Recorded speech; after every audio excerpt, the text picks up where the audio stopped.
Can you believe we have the Chris Hogan with us? A legend, a financial expert. I won't say no more, but I recommend that you stay until the end of this video if you want to learn more about your money and about yourself. Stay tuned, y'all, because we have the Chris Hogan.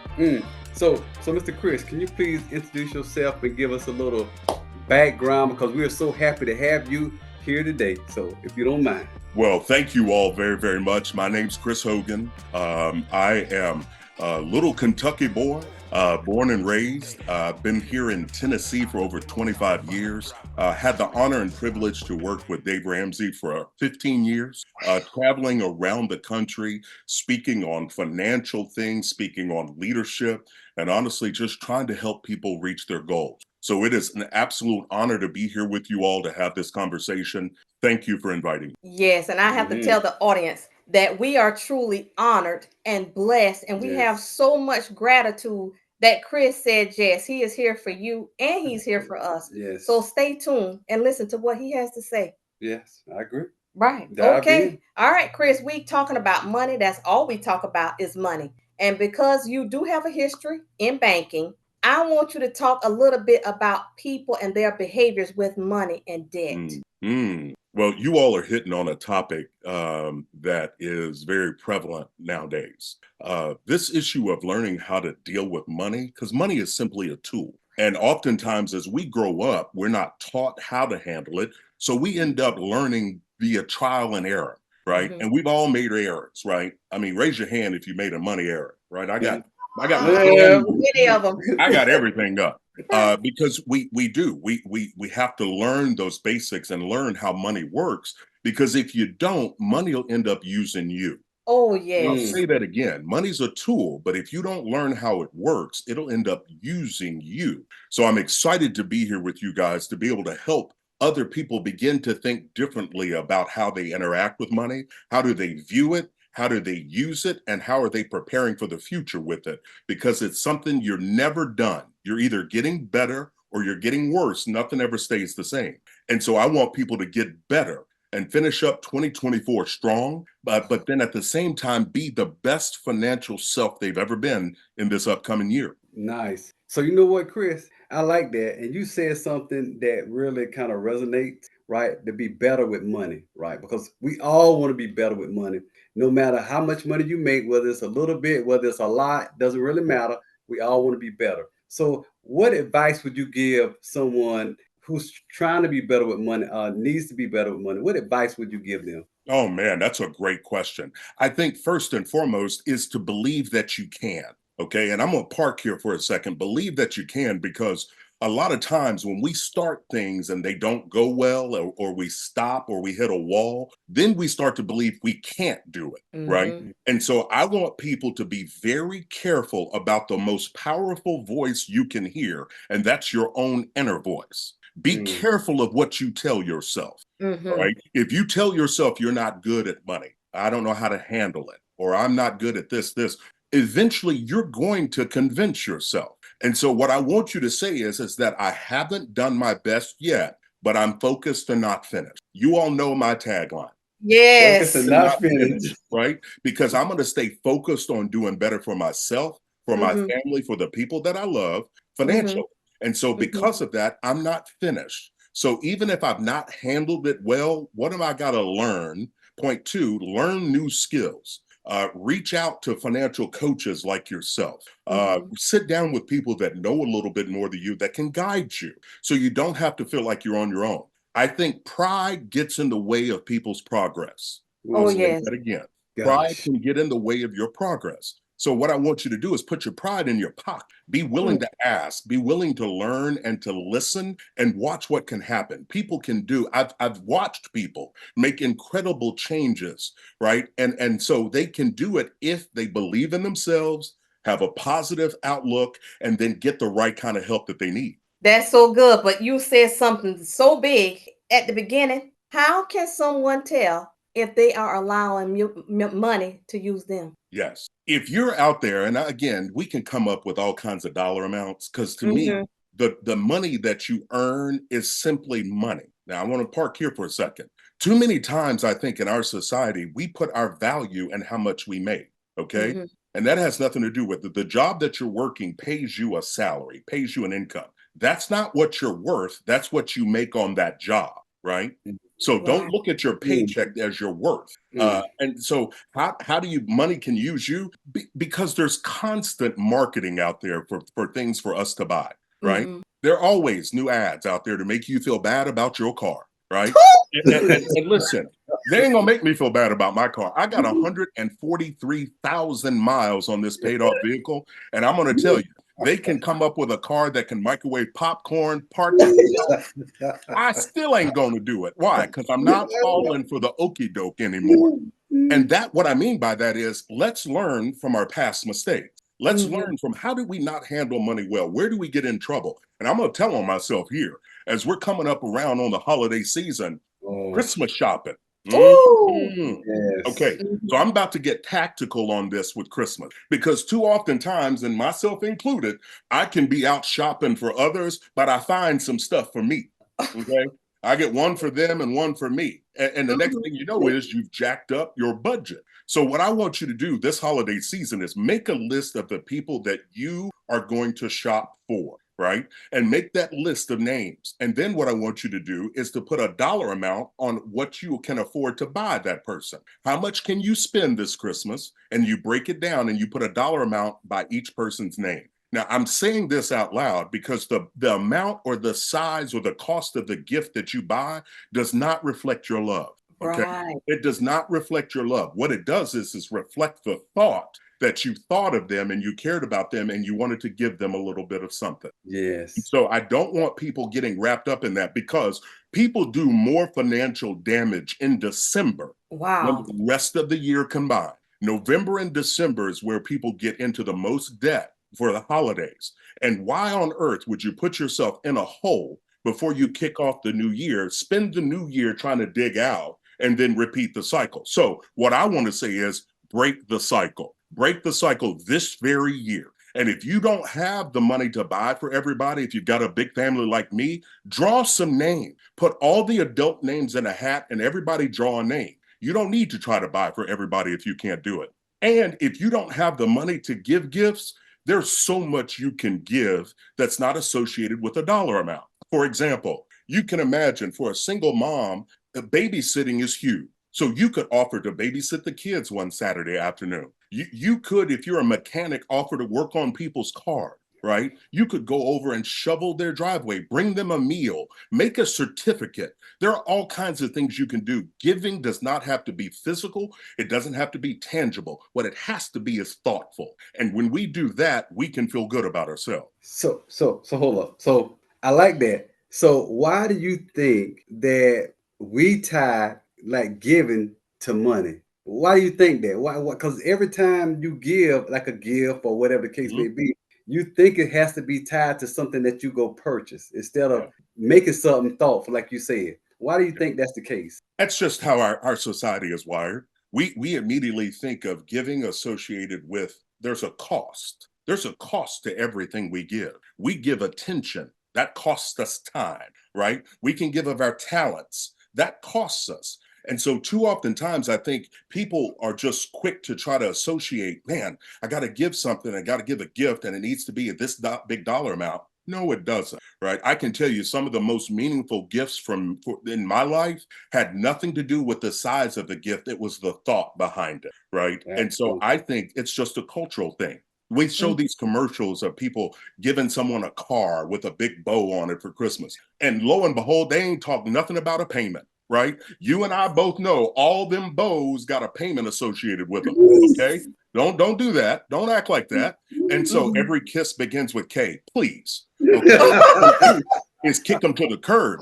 I don't need to buy jewelry if I can't afford it. We got to learn to stand up for ourselves Amen. so we can protect ourselves and grow ourselves financially. Chris, you have talked to thousands of people, okay? You've taken calls from thousands of people. I want you to speak into the life of the person who has this image that they got it going on. But truly, they're not able to buy all these gifts. What do you tell them? Real simple. Stop. How they gonna stop? Just look stop. like I got it going on. And what I mean is who are you doing it for? Like, who are you doing it? Are you doing it because you want other people to see it? Are you doing it because there's something in you that's broke and you didn't get some stuff Mm. and you feel like you got to try? And listen, I know how parents are with their kids because I know Oh how yeah. I am with my kid. I love my kids and I spoil them. I have. I've spoiled them. Mm-hmm. It's ridiculous. Okay. Mm-hmm. But I love them. And I want them to have, every parent wants their kid or their grandkid to have better than what they have. But I'm going to tell you something. I'm going to tell you something. Having come from a family that passed the baton to me and made all kinds of sacrifices, I Mm-hmm. can tell you that there was more deposited in me sitting around that Scrabble board with my grandmama or playing rummy. You know, the time spent is more valuable and more precious to me Mm-hmm. nowadays than any kind of physical gift. So I think the biggest thing is why, ask yourself, if you constantly overspend in the holidays, why are you doing it? Like, what is that inside of you? If you were a kid and you didn't get much and so you're trying to make up for it, you know, you got to find out what that is. And that might take some counseling. It might Mm-hmm. take some therapy, but I'm going to tell you, when you play fake rich and you live fake rich, you end up real broke. Okay. Fake Because rich. the fake rich, y'all know them. They're driving around in nice cars. Okay. Yeah. They've got the name brand clothes. Okay. Mm-hmm. They're worried about what people see instead of what they're becoming inside. And so Mm-hmm. I just want to tell people, put up the Monopoly board, stop playing the game. And when you stop playing their game, now you can start to play your game, which is Mm. the legacy side of things. Ooh. And Chris, with doing that now, because I know you can talk about this too, the shame that comes with telling people I really don't have it going on. How do they handle that shame? Okay. And that's real. Okay. Shame, guilt, and cynicism are all very, very real. And that is the desire. I'm going to tell you, you can ask any little boy in any school or any little girl in any school, if they could do anything, what would they do? And they typically are going to think of something to do for their mom, their dad, or their grandmother, right? Um, Because what they're trying to do is show love. And little kids don't know and don't understand. So they mhm, associate gifts with the size of love, right? And they're young. But we as adults have an opportunity to truly be able to help them understand. And I think mhm. the biggest way to stop is make this Christmas the Christmas difference. And what I mean by that is shop with cash. Don't Wow. swipe. Like, this is one of the biggest rackets in the banking institution, was they're trying to get us desensitized to money. What I mean by Mm. that is look at what you can do now. You went from spending cash to then you swipe. Now you can tap. And I don't know, I think somewhere you can blink twice and buy something, right? I don't want to blink too many times because I might have just purchased something.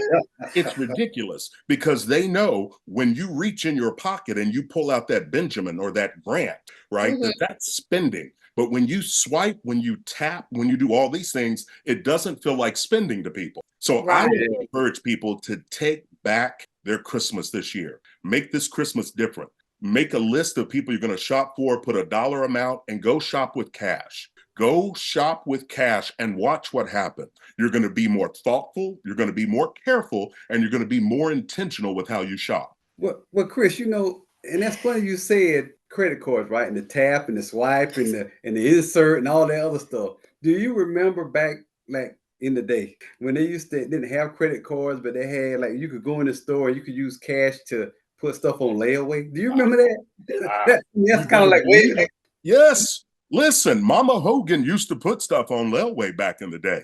And we Mhm. would go up, and I laughed thinking about it because we would go up and I would, we got the stuff, we put it in the cart, but then we went to this other counter and they took our stuff and put it up. We went up there weekly to pay on it, right? And eventually we got it out.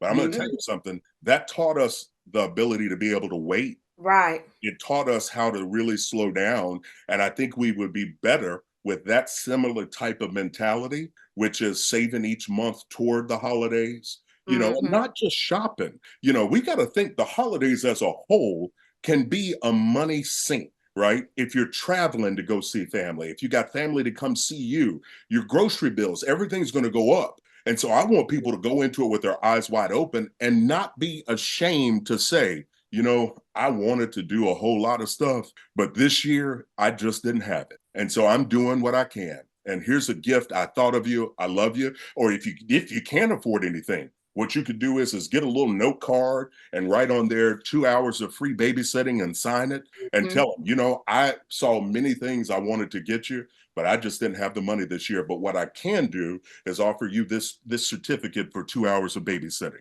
Right? Blessing. We can do some things for people, and we can give. And you're right. Giving has nothing to do with just money. It's our time, our talent, as well as our treasure. That is so, so true. And so, Chris, I know how you feel about that. Can you talk to people and let them know how important it is to stay clear of debt? Well, that's a thief. I mean, at the end of the day, you end up giving up your money and you pay a penalty, right? Interest can be two things. Interest can be a reward. When you save money, you earn interest. When you invest money, you can earn interest. That's a reward. But when you have to pay interest for using someone else's money, i.e. a loan or a credit card, the interest you pay is now a penalty, right? And so people aren't. And if you look at your credit card statements, this is what I've helped a lot of people wake up. I'm like, look at your credit card statement. Because people will tell me, Chris, I got 0%. I go, you did for a few months, but I want you to look at the fine print and learn how to count, right? Because the 19 or 24% is going to kick in after that balance transfer. So what you just did was by transferring debt to a 0%, and again, it's not a bad move, but if you're not attacking that debt to try to get it out of your life, all you did was move it. Right? It's still in your life. So we got to be careful. Don't fall for the okie doke when you're checking out. Right? I love now when those cashiers ask me, would you like to save 10%? And I'll never forget my boys when they were younger. And people think that I was sitting around teaching them how to budget and stuff at age 4 and 5. That's not how it was. I didn't treat the boys like that, but they knew. And so we were in Target. I'll say it. We were in Target and we were checking out, and the lady said, would you like to save 10% today? And I was like, and my boys were with me, and I was like, oh, okay, we're gonna make this a learning lesson. I said, well, ma'am, how would I save 10%? I said, boys, pay attention. And she goes, if you sign up for this Target credit card, and my one son went, oh no, we don't do that.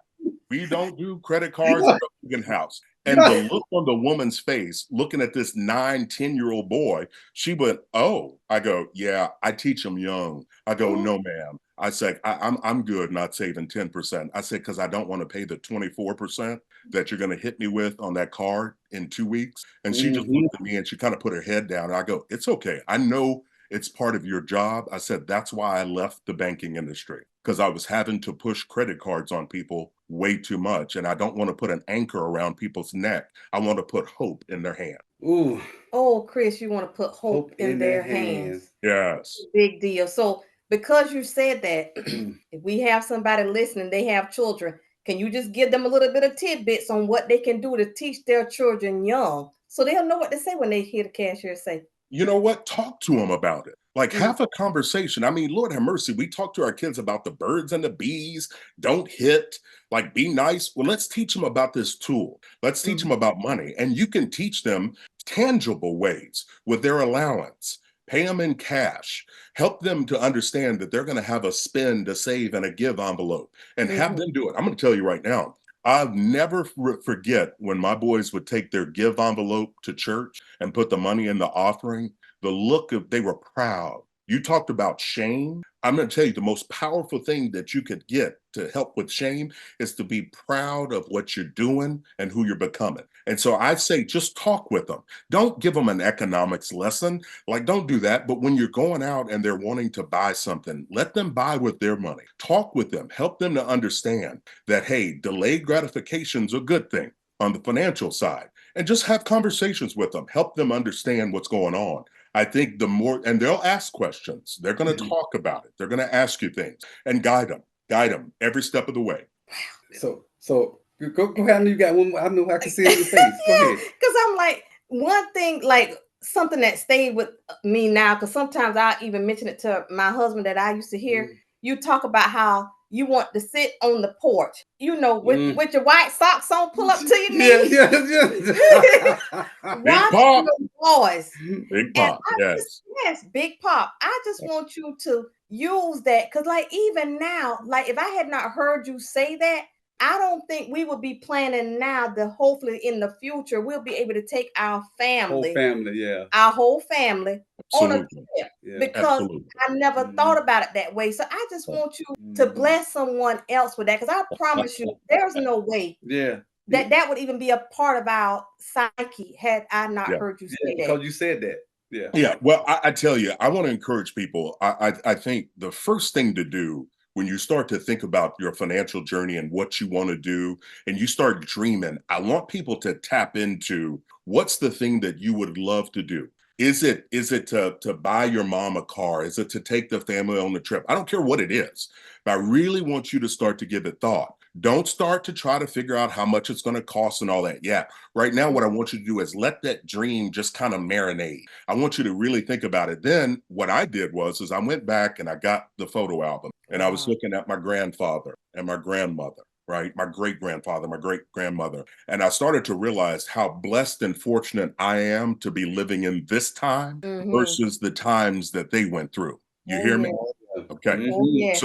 So Yeah. in my mind, my grandparents and great grandparents passed the baton forward to me, right? And what I want to do is run my race. Oh I yes. want to run my race, and I want to pass the baton off to my boys and my grandkids. I want Mm-hmm. them to know that they were thought of. And so the story of Big Pop is me sitting on the porch when I get old and gray and belly, is I want to take them grandbabies to Disney, Oh right? yeah. I saw a family walking through Disney, and it was few generations, and I'll never forget sitting there looking, and just the excitement and happiness on the father's face, because you could tell that this was a culmination of years of planning, of dreaming, but of also sacrificing. See, dreams don't happen because we wish, right? That's the genie bottle. That's in Disney movies, right? Mm-hmm. Dreams happen when we work and we sacrifice, right? Mm-hmm. Mm. And so we have to really tap into that, know what it is that would get you excited. I want to encourage your listeners out there to dream big, and don't you dare allow anybody to tell you you can't. Okay, don't you dare. And don't you dare start to tell yourself that you can't. What you're going to say is I'm focused, I'm not finished. Oh I've yeah. got dreams and I got people that matter. So let me work, let me stay focused and make some stuff happen. Because this is still the greatest country on the planet. You can have a dream and get up and start working toward it tomorrow. You don't need a license, you don't Yeah. need permission.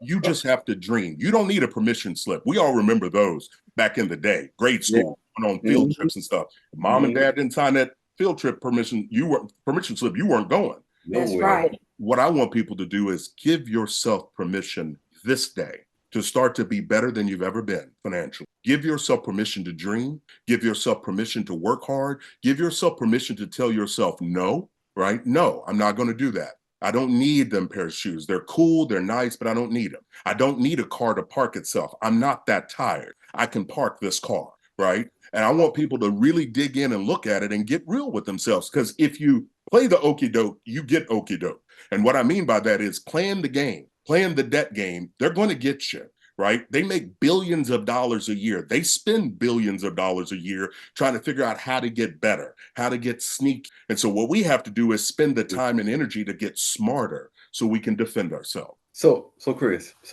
see, I like what you said about dream big and this dream and kind of wish, but with the wish you got to put some effort behind the wishing, right? Yes. Yes, sir.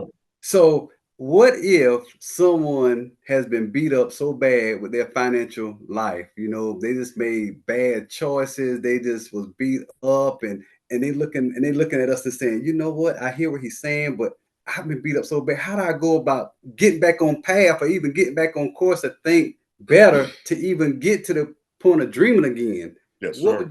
would you tell them? Well, that's hard. When you've had somebody that's been beat up or been knocked down and it didn't work, first thing I want to do is empathize with them. And I'm Mm-hmm. sorry. I don't know what all transpired, but you're still here. You still got breath in your lungs and you still have an opportunity. And so what I want you to do is to believe that you can. Maybe you haven't yet, but I need you to believe that you can, because I can tell anybody and everybody a story of somebody that was worse off and they Mm-hmm. made some changes, but it doesn't happen overnight. And so I want you to begin to think differently and act differently. And yes, the past, you got to do like they did in the movie Frozen, right? You know, my youngest boy is special needs, so I've seen Frozen about 75 times. Okay, it got so bad, y'all, that I was with a buddy of mine that played football. He's a big boy. We were hanging out, and I was humming, and he goes, "Dude, are you humming Frozen?" Without blinking, I said, "Dude, did you recognize it? That means you already knew the song." And we laughed, you know. But the thing about Frozen, those Disney movies, they have some adult themes in them, right? But I'll never forget Frozen for the simple phrase of this: let it go. And what I'm talking about is those past errors you made, the mistake when you got the bonus, you didn't do what you said you were going to do, right? You didn't make the progress that you said you were going to make in 2024. I hear you. But now's the time to let that go, because I want you to set it free. Let it go. You made those mistakes. It didn't go like you wanted. Let it go so you can start fresh and new with a new mindset, a new set of skills, and some new guidance. And that comes from financial coaches like you or me to be able to work to help.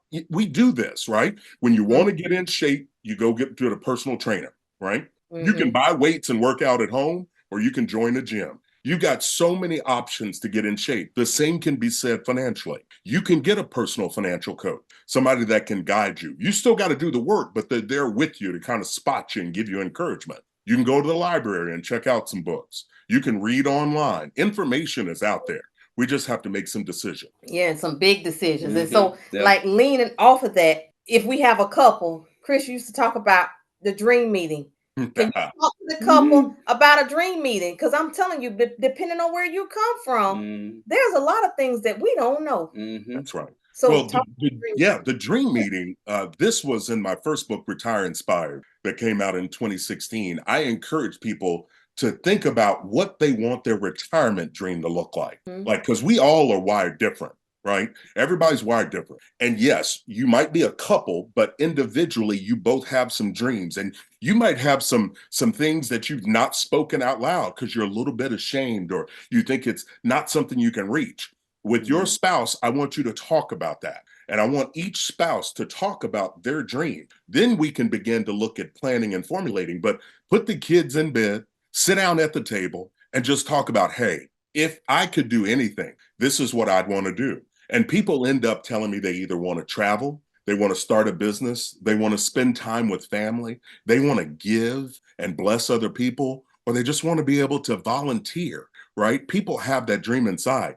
It's important as spouses to know what that dream is so you can encourage each other, right? And that way you can start to begin to plan together about what it is you do. Now, each of you reserve the right to have your own dream. So that's why I want each spouse to take some time, think about it, and share it with their spouse. So that person can understand what's driving you and motivating you. When we see the goal, we're willing to give up. We're willing to make sacrifices. We all do, right? For things that we want to make happen. So I think it'll be easier. It's a great start just to talk out loud, dream out loud. Don't judge each other's dream, okay? Don't weigh in, just listen.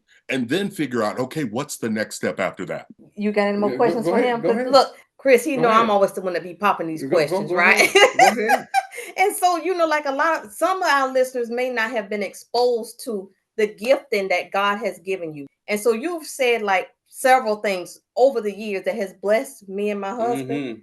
And one of the things that you have said, a lot of people, they want to like leverage debt, right? You said one time, if it comes with debt, I tell him this now, that it's not an opportunity, but it's an obligation. And so I want you to explain that to people, because if we can do anything to help people even stop and think first before they sign the dotted line, that would be a blessing. Very good. I start off, I remember back when I was in college and I was trying to figure out what was next. I had an opportunity to pursue a boxing career. A promoter had reached out to me. I could have gone to Canada to play football to try to get into the NFL or go to grad school. And I'll never forget, I was sitting at my grandmother's kitchen table and I was looking at all three options. And she goes, "Baby, what you doing?" And she came in and she had her glasses down on her nose with a cup of coffee. And, that was my girl. Oh my gosh. And I called her Nan. I said, "Nan, I'm trying to figure out what's next."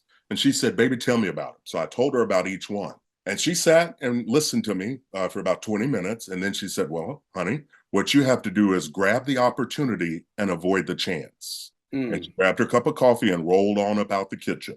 I sat there thinking opportunity versus chance. An opportunity is something that leads you somewhere, right? It takes you somewhere. But a chance is 50-50, like a coin toss. It might land on heads or it might land on tail. It's 50-50. But an opportunity is something that leads you somewhere. So as you're making decisions in life, you want to grab the opportunity, the thing that leads you to getting better, of moving forward. And so when it comes to financial, the opportunity versus obligations, you got to remember anything that you borrow has interest attached to it. That's how these companies make money. So they're going to charge you for using their money, right? And so whether it's a credit card, whether it's a bank loan, whether it's a car loan, store credit card, whatever it is, if you're borrowing somebody else's money, they're going to charge you a penalty. Well, if you sign on for debt, now you're obligated to pay that debt, the principal of what you borrowed plus the interest, because that's how they make money.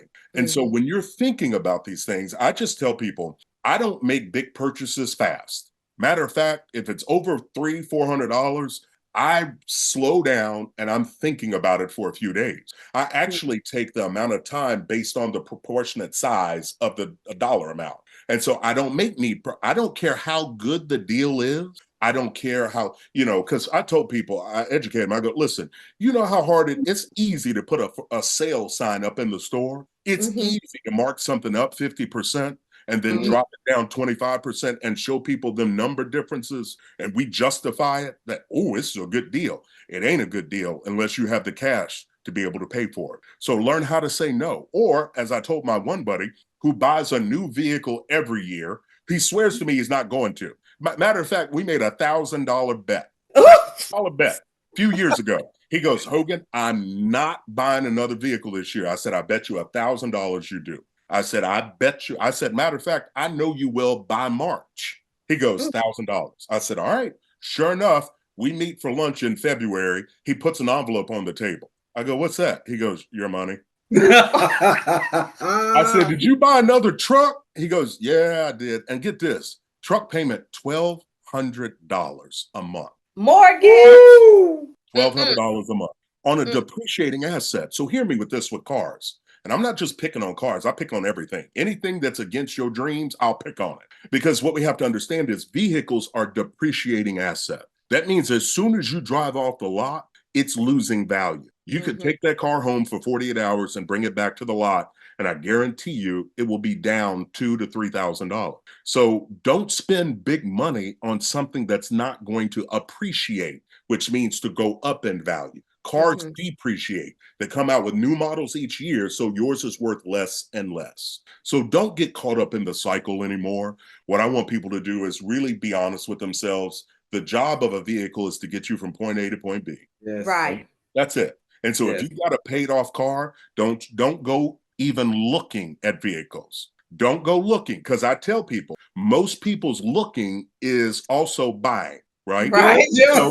So it's better to just don't look. If you don't have the cash, don't even look. Don't even go on that lot. Don't put yourself in the situation where you're going to have buyer's remorse later on. And what that is when you feel bad about something that you bought. What I want people to do is just slow down and breathe and ask yourself this question. Is it a want or is it a need? Is it a want or is it a need? It's okay to want, right? I want all kinds of stuff. I look at stuff and I go, boy, ooh, I'd like that. That would be cool. But I don't need it, right? Need is something you got to have it to be able to function, right?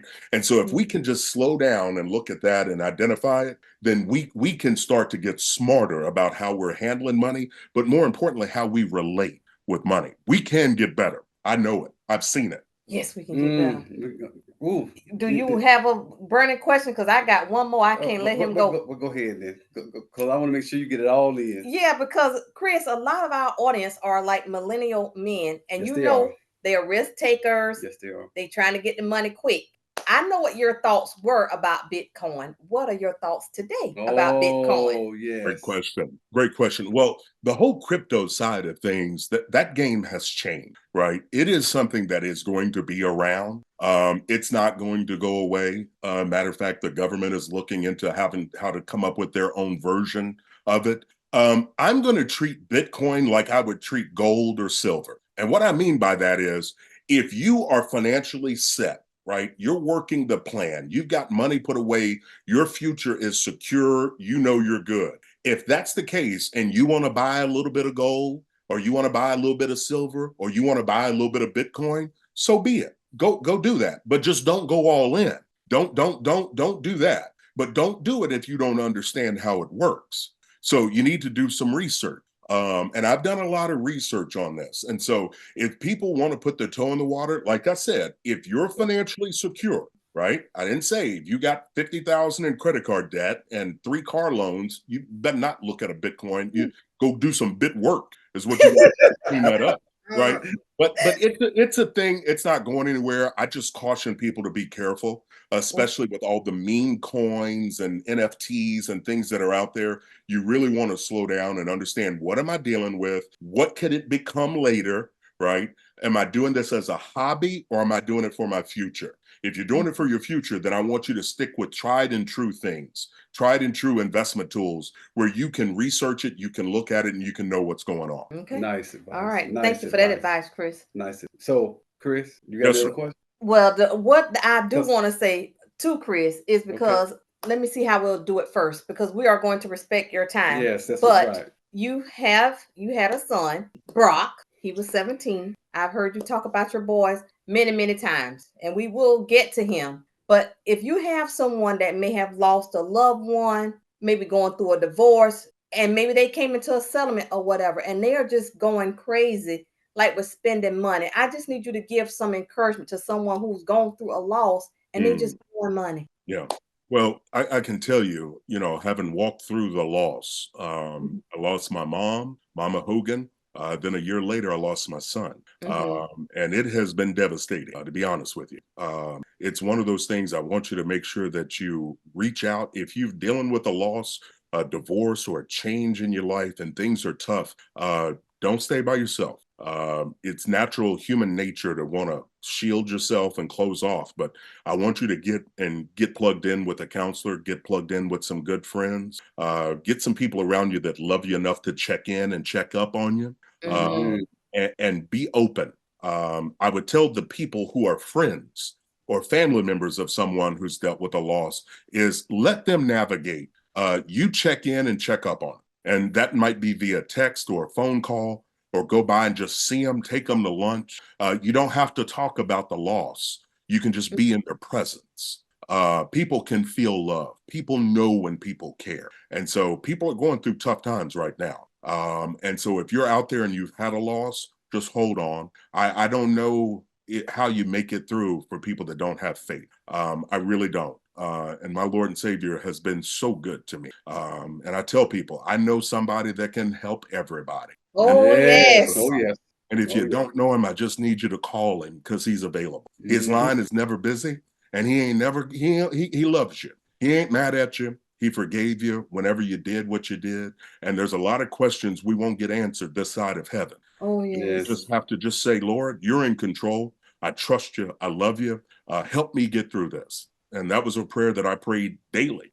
Just help me walk through, because I do know I've got the legacy of my mom and my son. I've got things that I want to accomplish in their memory, and I'm going to. I refuse to be denied. And I want other people to have that level of focus and that level of intentionality as they move forward. Just take it one day at a time. And these holidays can be hard, especially if you've had a loss, because you know the people that used to be around that table or to be with you. And what I want you to hear is that proximity might be different, but they're right there with you in your heart, in the memories. You can talk to them. I talk to Mama Hogan daily. I holler and I go, girl, I miss you. And I can feel her presence with me as I'm doing certain things. I go, Mama, I know what you would tell me if you were here. And I got to that point, but it took some time. It's hard. Just don't go into solitude. Talk to somebody. Do some things that are proactive. Please journal. Write them letters. Get out the pictures. One buddy told me the pictures are too hard, Chris. I said, I understand. And you don't have to do that right now, but just know they're there. And it's something that you can work to when you get ready. Just be easy on yourself, and take your time. But please reach out to the Lord if you don't know him. He's a mighty, mighty good friend. Yes, he and is. minded to save you. Yes, all the time. Mm-hmm. Absolutely. Yes. Yes. Okay. Well, Chris, listen, this is absolutely Yes. awesome. But I got to ask you this last question. Can you please give the audience at least 2 to 3 nuggets that they can hold on to and keep, and that you can just share with them? 2 to 3 nuggets. Sure. Well, I would tell them nugget number one. You put me on the spot here. All right, let me see. Nugget You number got one is where you are right now financially does not have to be where you end up. That's right. Where you are right now doesn't have to be where you end up unless you give up. So when you feel that desire and you want to get better, I want you to reach out to some financial coaches, get some information, and really believe in yourself. Number two, be kind to yourself. Make sure, I want you to check that inner voice. What are the thoughts you say? See, but when you talk to yourself, don't nobody hear it. And so what are the things you're telling yourself? If you're not telling yourself some positive, encouraging stuff, then I want you to start telling yourself some today. And when negative shows up, I want you to say it out loud. I'll say, nope.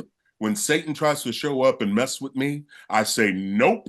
The boys hear me say it out loud. They go, Dad, what are you doing? I go, I'm talking. And I'm saying, nope, that doesn't get to happen. That's not a thought that I'm going to linger on. I'm moving forward. So Right. where you are right now doesn't have to be where you end up. Be careful of your inner voice. Make sure it's telling you some positive and encouraging thing. And then number three, it's hard to be hateful when you're grateful. So what I want you to do is to realize what you're grateful for. You see, in the midst of the loss of my mom and my son, I had some things I was heartbroken with, but I was still grateful. I was grateful that they know how much I love them, and I know how much they love me. So I'm grateful for that, right?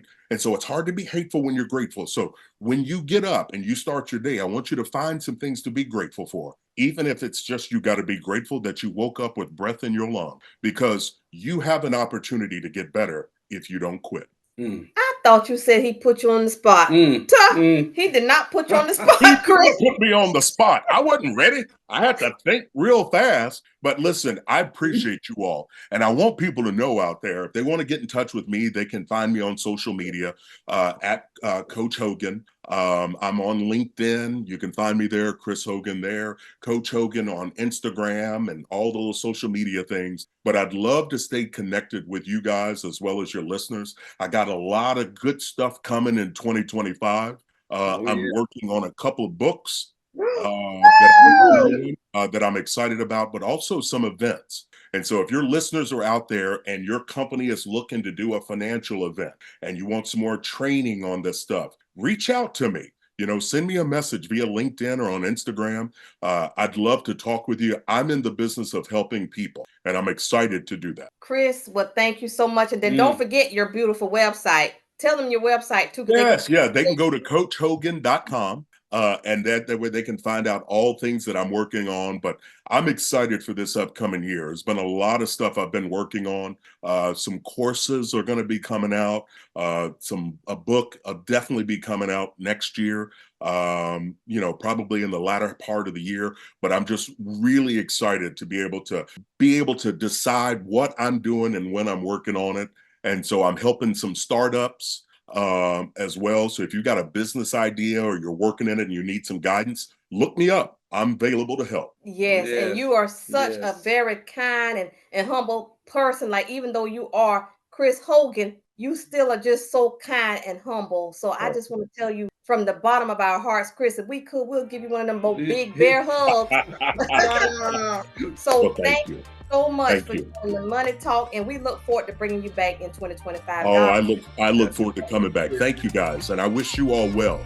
I know you all are focused on helping to educate and encourage people as well, and so let's stay connected, and I look forward to coming back again.